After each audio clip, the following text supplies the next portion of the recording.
ओम शांति।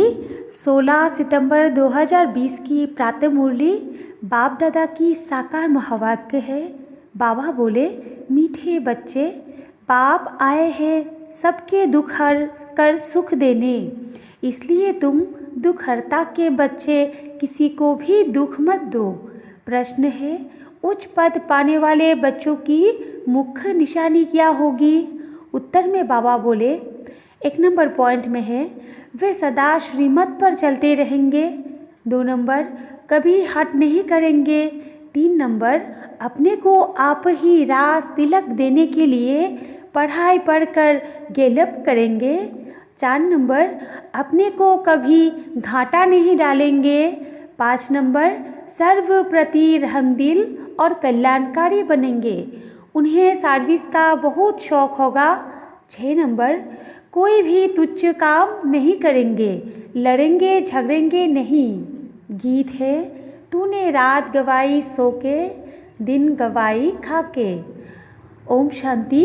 रूहानी बच्चे रूहानी बाप के सामने बैठे हैं। अब इस भाषा को तो तुम बच्चे ही समझते हो और कोई नया समझ न सके। हे रूहानी बच्चे, ऐसे कभी कोई कह न सके, कहने आएगा ही नहीं।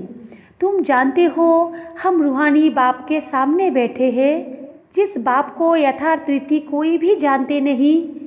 भल अपने को भाई भाई भी समझते हैं। हम सब आत्माएं हैं, बाप एक है, परंतु यथार्थ रीति नहीं जानते।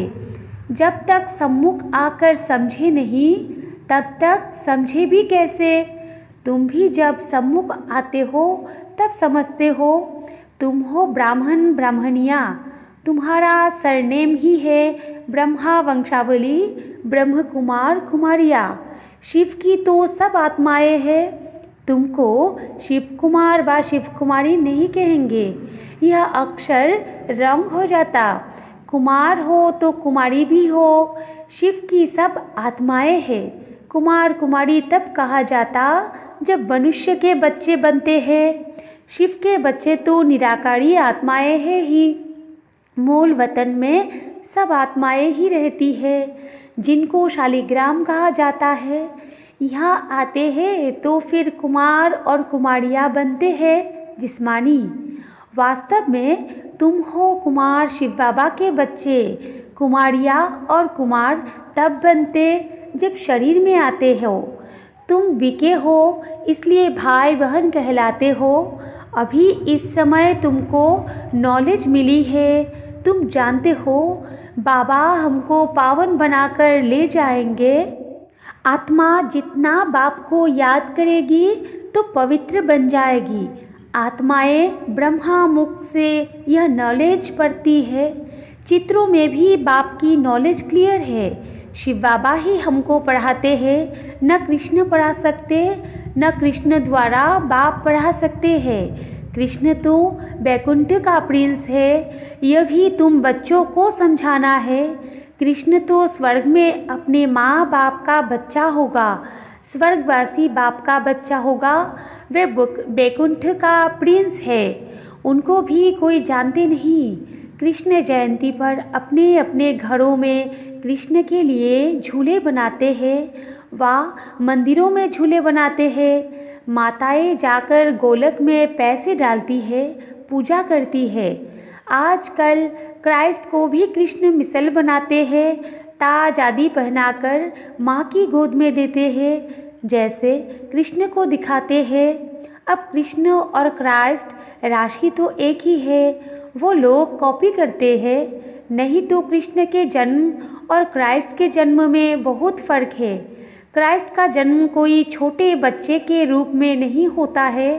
क्राइस्ट की आत्मा ने तो कोई में जाकर प्रवेश किया है, विष से पैदा हो न सके। आगे क्राइस्ट को कभी छोटा बच्चा नहीं दिखाते थे, क्रॉस पर दिखाते थे, यह अभी दिखाते हैं। बच्चे जानते हैं धर्म स्थापक को कोई ऐसे मार न सके, तो किसको मारा? जिसमें प्रवेश किया उनको दुख मिला। सतोप्रधान आत्मा को दुख कैसे मिल सकता? उसने क्या कर्म किए जो इतने दुख भोगे? आत्मा ही सतोप्रधान अवस्था में आती है। सबका हिसाब किताब चुकता होता है। इस समय बाप सबको पावन बनाते हैं। वहाँ से सत्वप्रधान आत्मा आकर दुख भोग न सके, आत्मा ही भोगती है ना। आत्मा शरीर में होए तो दुख होता है। मुझे दर्द है, यो किसने कहा? इस शरीर में कोई रहने वाला है। वो कहते हैं परमात्मा अंदर है, तो ऐसे थोड़ी ही कहेंगे हमको दुख है। सर्व में परमात्मा विराजमान है, तो परमात्मा कैसे दुख भोगेगा? यह आत्मा पुकारती है, हे परमपिता परमात्मा, हमारे दुख हरो। पारलौकिक बाप को ही आत्मा पुकारती है। अभी तुम जानते हो बाप आया हुआ है, दुख हरने की युक्ति बता रहे हैं। आत्मा शरीर के साथ ही एवर हेल्दी वेल्दी बनती है। मूल वतन में तो हेल्दी वेल्दी नहीं कहेंगे, वह कोई सृष्टि थोड़ी ही है, वह तो है ही शांति। शांति स्वधर्म में टिके हुए है। अभी बाप आए हैं सबके दुख हरकर सुख देने, तो बच्चों को भी कहते हैं तुम मेरे बने हो, किसको दुख नहीं देना। यह लड़ाई का मैदान है, परंतु गुप्त वो है प्रत्यक्ष। यह जो गायन है, युद्ध के मैदान में जो मरेंगे वह स्वर्ग में जाएंगे, उसका अर्थ भी समझना पड़े। इस लड़ाई का महत्व देखो कितना है। बच्चे जानते हैं उस लड़ाई में मरने से कोई स्वर्ग में जा न सके, परंतु गीता में भगवानुवाच है, उनको मानेंगे तो सही ना। भगवान ने किसको कहा? उस लड़ाई वालों को कहा या तुमको कहा? दोनों को कहा। उन्हों को भी समझाया जाता है, अपने को आत्मा समझ बाप को याद करो, यह सर्विस भी करनी है। अब तुम स्वर्ग में अगर जाना चाहते हो तो पुरुषार्थ करो। लड़ाई में तो सब धर्म वाले हैं, सिख भी है, वो तो सिख धर्म में ही जाएंगे। स्वर्ग में तो तब आ सकेंगे जब तुम ब्राह्मणों से आकर ज्ञान ले।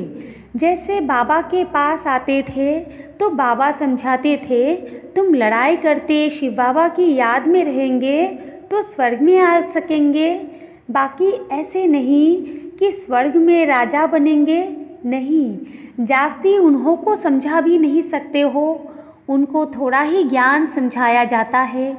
लड़ाई में अपने इष्ट देवता को याद ज़रूर रखते हैं। सिख होगा तो गुरु गोविंद की जय करेंगे। ऐसा कोई नहीं जो अपने को आत्मा समझ परमात्मा को याद करे।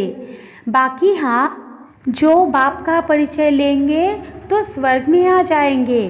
सबका बाप तो एक ही है, पतित पावन। वो पतितों को कहते हैं मुझे याद करो, करने से तुम्हारे पाप कट जाएंगे और मैं जो सुखधाम स्थापन करता हूँ उसमें तुम आ जाएंगे। लड़ाई में भी शिव बाबा को याद करेंगे तो स्वर्ग में आ जाएंगे। उस युद्ध के मैदान की बात और है, यहाँ और है। बाप कहते हैं ज्ञान का विनाश नहीं होता है। शिव बाबा के बच्चे तो सब है। अब शिव बाबा कहते हैं मामेकम याद करने से तुम मेरे पास आ जाएंगे मुक्तिधाम। फिर जो ज्ञान सिखाया जाता है वो पढ़ेंगे तो स्वर्ग की राजाई मिल जाएगी। कितना सहज है, स्वर्ग में जाने का रास्ता सेकंड में मिल जाता है। हम आत्मा बाप को याद करती है। लड़ाई के मैदान में तो खुशी से जाना है, कर्म तो करना ही है। देश के बचाव के लिए सब कुछ करना पड़ता है। वहाँ तो है ही एक धर्म, मतभेद की कोई बात नहीं। यहाँ कितना मतभेद है। पानी पर ज़मीन पर झगड़ा, पानी बंद कर देते हैं तो पत्थर मारने लग पड़ते हैं। एक दो को अनाज नहीं देते तो झगड़ा हो जाता है। तुम बच्चे जानते हो हम अपना स्वराज्य स्थापन कर रहे हैं, पढ़ाई से राज्य पाते हैं। नई दुनिया ज़रूर स्थापन होनी है। नूंद है तो कितनी खुशी होनी चाहिए। कोई भी चीज़ में लड़ने झगड़ने की कोई बात नहीं, रहना भी बहुत साधारण है। बाबा ने समझाया है तुम ससुर घर जाते हो, इसलिए अब बनवा में हो। सभी आत्माएं जाएंगी, शरीर थोड़ी ही जाएंगे। शरीर का अभिमान भी छोड़ देना है। हम आत्मा है। 84 जन्म अब पूरे हुए हैं। जो भी भारतवासी हो बोलो, भारत स्वर्ग था, अब तो कलयुग है। कलयुग में अनेक धर्म है, सतयुग में एक ही धर्म था। भारत फिर से स्वर्ग बनना है। समझते भी है भगवान आया हुआ है, आगे चल भविष्यवाणी भी करते रहेंगे। वायुमंडल देखेंगे ना तो बाप बच्चों को समझाते हैं, बाप तो सभी का है ना, सबका हक है। बाप कहते हैं मैं आया हूँ और सबको कहता हूँ, मामेकम याद करो तो तुम्हारे विकर्म विनाश होंगे। अभी तो मनुष्य समझते हैं कभी भी लड़ाई हो सकती है, यह तो कल भी हो सकती है। लड़ाई जोर भरने में देरी थोड़ी ही लगती है, परंतु तुम बच्चे समझते हो अभी हमारी राजधानी स्थापन हुई नहीं है, तो विनाश कैसे हो सकता है। अर्जुन, बाप का पैगाम ही चारों तरफ कहा दिया है। पतित पावन बाप कहते हैं मुझे याद करो तो विकर्म विनाश होंगे। यह पैगाम सबके कानों पर जाना चाहिए।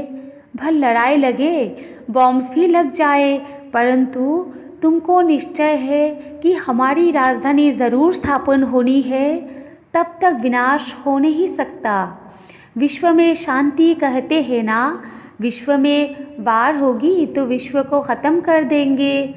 यह है विश्वविद्यालय, सारे विश्व को तुम नॉलेज देते हो। एक ही बाप आकर सारे विश्व को पलटाने माना परिवर्तन करते हैं।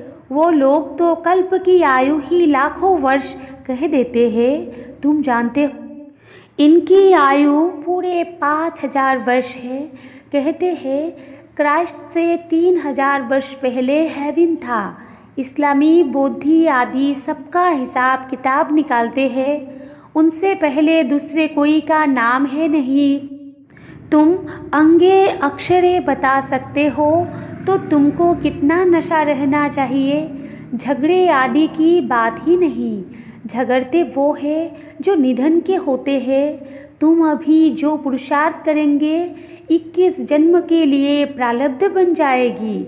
लड़ेंगे झगड़ेंगे तो उच्च पद भी नहीं मिलेगा, सजाएं भी खानी पड़ेगी। कोई भी बात है, कुछ भी चाहिए तो बाप के पास आओ। गवर्नमेंट भी कहती है ना, तुम फैसला अपने हाथ में नहीं उठाओ। कोई कहते हैं हमको विलायत का बूट चाहिए, बाबा कहेंगे बच्चे अभी तो वनवा में हो, वहाँ तुमको बहुत माल मिलेगा।